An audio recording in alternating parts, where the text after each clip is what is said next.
Doctor Pawase अर्धांगवायू पुनर्वसन आणि निसर्गोपचार केंद्र।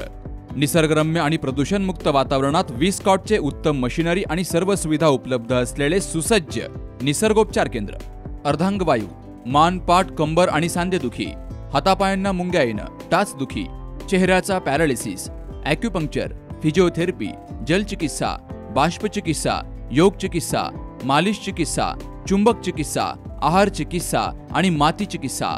संपर्क डॉक्टर रमेश पावसे, ठिकाण हिवरगाव पावसा, रायतेवाडी रोड, तालुका संगमनेर। संपर्क 9623 25 67 22। नगर शहरामध्ये मागील काही महिन्यांपासून जातीय तणावाचे बरेचसे प्रकार घडलेले आहेत। यामागं सोशल मीडियावर मजकूर टाकून विशेषतः तरुणांना भडकून देण्याचं हे प्रकार एका विशिष्ट टोळीकडून एका विशिष्ट पॅटर्न थ्रू हे दिलं जातंय। हा टास्क त्यांच्याकडून कशा पद्धतीने पद्धतशीरपणे होईल आणि या शहराची शांतता भंग कशी होईल यासाठी एक प्री प्लॅन्ड अशा प्रकारचं एक कारस्थान या नगर शहरामध्ये घडतंय। काल सुद्धा आपण जर बघितलं 2-3 दिवसापासून फलक लावले गेले होते। दरवर्षी दुर्गा दौड ही जी आपल्या शहरामध्ये ही घडती, या माध्यमातून 12 तोटी कारंजा परिसरामध्ये रांगोळीच्या कारणानं एक प्रकारची एक अशी घटना घडली की ज्याच्यामध्ये धार्मिक भावना कशा पद्धतीने दुखावल्या जातील याच्यासाठी एक प्रकार असा घडवला गेला। आणि त्यानंतर आपण जर सकाळी बघितलं त्याच्यामध्ये मुस्लिम समाजाचे जे प्रेषित धर्मगुरू आहेत मोहम्मद पैगंबर यांच्या नावाचं जे आय लव्ह मोहम्मद हे पायदळी तुडवण्याचं सदर जो आरोपी धरला गेला आणि बाकीचे पण काही आहेत त्यांच्याकडून हा प्रकार घडवला गेला। आणि त्यानंतर कोतवाली पोलीस स्टेशनच्या बाहेर मुस्लिम समाजाचे काही तरुण गेले। त्याच्यानंतर त्यांनी या सदरच्या आरोपीला अटक करावी अशा प्रकारे मागणी केली। आरोपीला अटक झाली। त्यानंतर तिथं देखील कर्जतचा एक तरुण तिथं मोबाईलद्वारे एक व्हिडिओ काढत असताना त्याच्यावर संबंधित तरुणांनी हल्ला केला। त्याच्यानंतर पोलिसांना बळाचा वापर करून कोतवाली पोलीस स्टेशनच्या बाहेर लाठीचार्ज करण्याचा प्रसंग आपण सगळ्यांनी माध्यमांद्वारे बघितलेला आहे। ही प्रकार गेल्या डिसेंबर महिन्यापासून मागच्या वर्षापासून या शहरामध्ये सातत्याने हे एपिसोड्स घडत आहेत। आपण जर बघितलं या सगळ्या प्रकरणांमध्ये मागच्या काही घटना बघितल्या तर जी दर्गा तोडण्यात आली, त्याच्यानंतर कोठल्याचं प्रकरण गोमांस तिथं टाकण्याचा एक प्रकार घडला, असे प्री प्लॅन्ड असे सातत्याने काही गोष्टी घडत आहेत। पोलीस प्रशासनाने याचा खऱ्या अर्थाने खोलात जाऊन याची चौकशी करण्याची खऱ्या अर्थाने गरज आहे। हे नेमकी कोण करतंय? ही या शहराची एक शांतता प्रिय शहर हे 2015 पर्यंत हे शांतता प्रिय शहर होतं आणि त्याच्यानंतर ही शांतता कशी बिघडेल याच्यासाठी हे काम केलं जातंय। पावसाने थैमान घातलेलं या महाराष्ट्र राज्यामध्ये आपण बघतोय। काल जर बघितलं तर सीना नदीचं एक मोठा पूर बऱ्याच जुन्या मंडळींनी सांगितलं की 30-35 वर्षापूर्वी असा नगर शहरावर अशी वेळ आली होती। आणि काल जर बघितलं तर अनेक गोरगरिबांच्या घरांमध्ये हे पाणी शिरलं। ते पाणी आटोक्यात आणण्यासाठी प्रशासनाने दिवस रात्र त्या ठिकाणी मेहनत घेऊन त्याच्यामध्ये ही पूर नियंत्रित स्थिती ही नियंत्रित आणण्यासाठी काम केलं.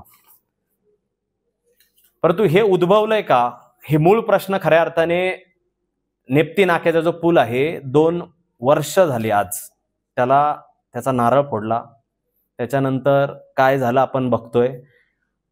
एका वर्षामध्ये 2 वेळा अशी परिस्थिती झाली की कल्याण रोडचे जे नागरिक आहेत, शिवाजीनगर भाग असेल, आदर्श नगर असेल किंवा कल्याण रोडचा परिसर, त्या नागरिकांचा आणि अहिल्यानगर शहराचा नालेगाव पासून हा संपर्क तुटला.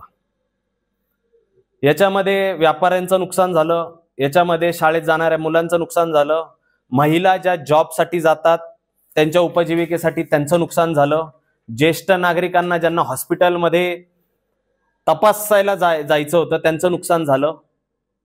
आणि हे जर आपण बघितली ही परिस्थिती की मूळ प्रश्न जे आहेत, मागे देखील आम्ही आंदोलन केलं.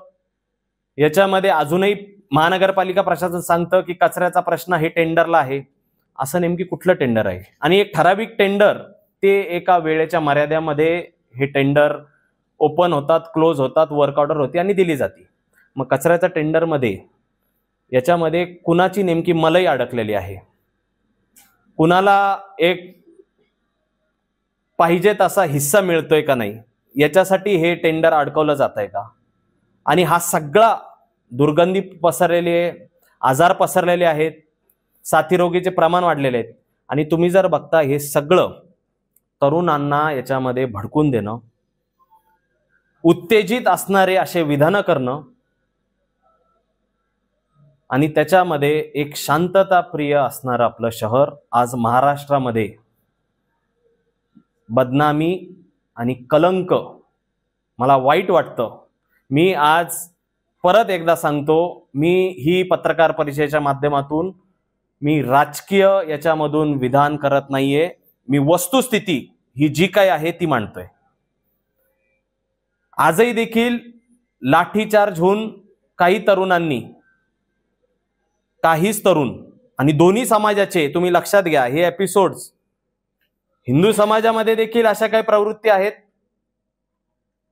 आणि मुस्लिम समाजामध्ये पण काही प्रवृत्ती आहेत. मला असं वाटतं मागचं पोलीस प्रशासनामध्ये देखील तीच लिस्ट होती.